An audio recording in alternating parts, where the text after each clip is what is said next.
तो चलिए आज एक सफर पर चलते हैं। एक ऐसा सफर जो हमें भोलेपन की तंग गलियों से निकालकर समझदारी के चौड़े हाईवे पर ले जाएगा।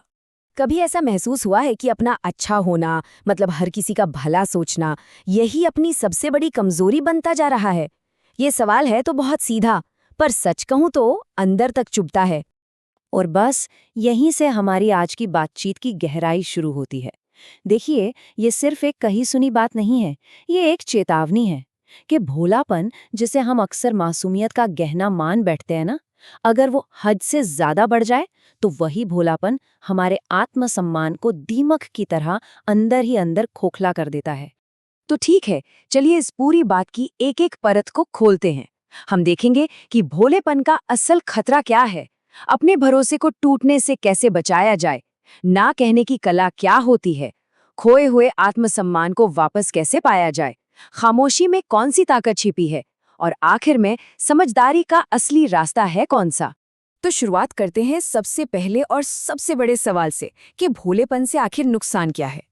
ये जो मासूमियत का चोला ओढ़े रहता है ना, यही हमारे आत्मसम्मान का सबसे बड़ा दुश्मन बन सकता है। यहाँ देखिए, ये दो दुनियाओं का फर्क कितना साफ है। एक तरफ है भोलापन, मतलब आंखें बंद करके किसी पे भी यकीन कर लेना, हर ज्यादती चुपचाप सहते जाना और अपनी कीमत दूसरों की तालियों में ढूंढना। और फिर दूसरी तरफ है समझदारी, जहां भरोसा करने से पहले इंसान को परखा जाता है, अपनी एक लक्ष्मण रेखा होती है और अपना मूल्य इंसान खुद जानता है, किसी के सर्टिफिकेट की जरूरत नहीं होती। इस बात को ना एक कहानी से समझते हैं। सोचिए, एक गांव में एक लड़का था, दिल का इतना साफ कि वो हर किसी की मदद के लिए दौड़ पड़ता था, चाहे वो गांव के बुजुर्ग हों, बच्चे हों, या फिर वो लोग ही क्यों ना हो जो पीठ पीछे उसी का मजाक बनाते थे। तो हुआ ये कि एक बार गांव के दो परिवारों में जमीन को लेकर बहुत बड़ा झगड़ा हो गया। इस लड़के ने बीच बचाव करके जैसे तैसे मामला शांत करा दिया, पर कुछ ही दिन बाद उन्हीं दोनों परिवारों ने मिलकर सारा इल्जाम उसी के सिर पर डाल दिया। कहने लगे कि ये आग तो इसी ने लगाई थी। बस उस दिन बेचारे का अच्छाई पर से भरोसा ही उठ गया। तब उसके दादाजी ने उसे अपने पास बिठाया और एक बहुत गहरी बात समझाई। उन्होंने कहा, बेटा, मदद करना सबसे बड़ा धर्म है, पर इतना भी मत झुक जाना कि लोग तुम्हें पैरों का पायदान ही समझने लगे। उस एक लाइन ने लड़के की आंखें खोल दी। उसे समझ आया कि अच्छा होना और जरूरत से ज्यादा भोला होना, इन दोनों के बीच एक बहुत महीन लेकिन बहुत जरूरी लकीर है। और यहीं से हम अपने अगले पड़ाव पर पहुंचते हैं, जो है अपने विश्वास की हिफाजत करना। ये समझदार बनने की, कह सकते हैं, पहली सीढ़ी है। देखिए, भरोसा ना एक बहुत कीमती बीज की तरह होता है। उसे यूं ही कहीं भी नहीं फेंक सकते। उसे बोने से पहले मिट्टी यानी कि इंसान और मौसम यानी कि हालात, इन दोनों को अच्छी तरह से परखना पड़ता है। क्योंकि सच तो ये है कि हर जमीन उपजाऊ नहीं होती और हर इंसान भरोसे के काबिल नहीं होता। एक और छोटी सी कहानी है। एक लड़के ने अपना एक बहुत बड़ा सीक्रेट अपने सबसे पक्के दोस्त को बताया। ये वादा भी लिया कि वो किसी को नहीं बताएगा। जानते हैं क्या हुआ? अगले ही दिन तक वो राज पूरे स्कूल में आग की तरह फैल चुका था। तो सबक क्या है? सबक ये है कि ज्यादातर लोग अच्छे सुनने वाले नहीं होते, वो तो फास्ट ब्रॉडकास्टर्स होते हैं। वो हमारी बातें सुनते कम हैं और फैलाते ज्यादा हैं। तो जब एक बार ये समझ आ जाए कि भरोसा किस पर करना है और किस पर नहीं, तो अगला कदम आता है अपनी हदें तय करना, अपनी बाउंड्रीज बनाना। और इसकी चाबी एक बहुत छोटे से लेकिन बहुत ताकतवर शब्द में छिपी है, और वो शब्द है ना। 3 तरह के ना हैं जो किसी की भी जिंदगी बदल सकते हैं। पहला ना, किसी भी गलत काम के लिए। दूसरा ना, उन लोगों के लिए जो बस हमारा वक्त बर्बाद करने आते हैं। और तीसरा, और शायद सबसे जरूरी ना, उन लोगों के लिए जो हमारी अच्छाई को बेवकूफ़ी समझकर उसका मजाक बनाते हैं। यकीन मानिए, ये 3 ना हमारे आत्मसम्मान का किला हैं। चलिए, अब थोड़ा और आगे बढ़ते हैं। देखते हैं कि ये सारी बातें हमें उस मुकाम पर कैसे ले जाती हैं जहां हम खुद को, अपनी ज़रूरतों को प्राथमिकता देना सीखते हैं। एक बात समझनी बहुत जरूरी है, अपने बचाव के लिए थोड़ा सा स्वार्थी होना कोई गुनाह नहीं है। असल में होता क्या है, हर समय सबको खुश रखने की कोशिश में इंसान धीरे धीरे खुद को ही खत्म कर देता है।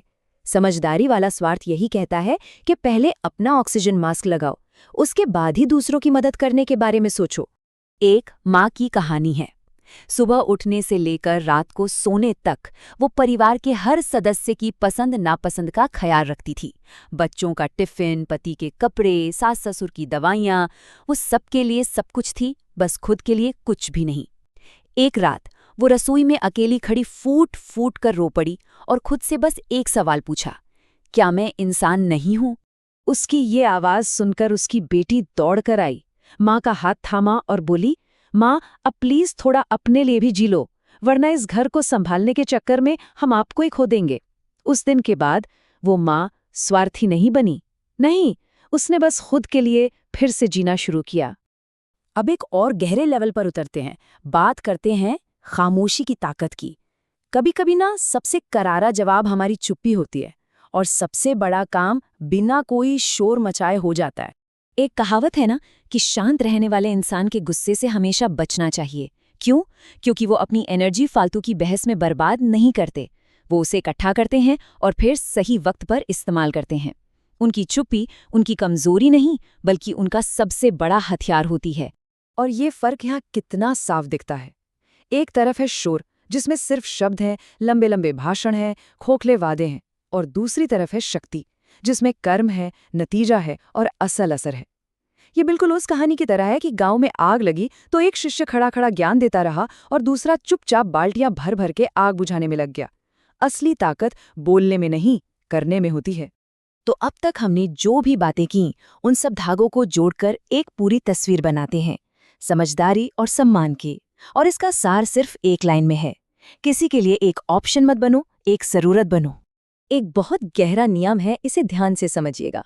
जो इंसान हर किसी के लिए हर वक्त मौजूद रहता है, उसकी अहमियत धीरे धीरे खत्म हो जाती है। जब कोई हर समय उपलब्ध होता है ना, तो लोग उसे फॉर ग्रांटेड लेने लगते हैं। उसकी मौजूदगी एक आदत बन जाती है, जरूरत नहीं रहती। और सच तो ये है कि आदत की कोई कद्र नहीं होती। तो कुल मिलाकर बात यह है कि ये जो पूरा सफर है ना, ये पत्थर दिल बनने का नहीं है। नहीं, ये खुद को पूरा करने का है। काम वहां करना चाहिए जहां अपनी कीमत हो। बोलना तभी चाहिए जब शब्दों में वजन हो। अपनी मानसिक शांति को हमेशा सबसे ऊपर रखना है। कभी कभी थोड़ा दूर रहकर अपनी अहमियत का एहसास कराना भी जरूरी है।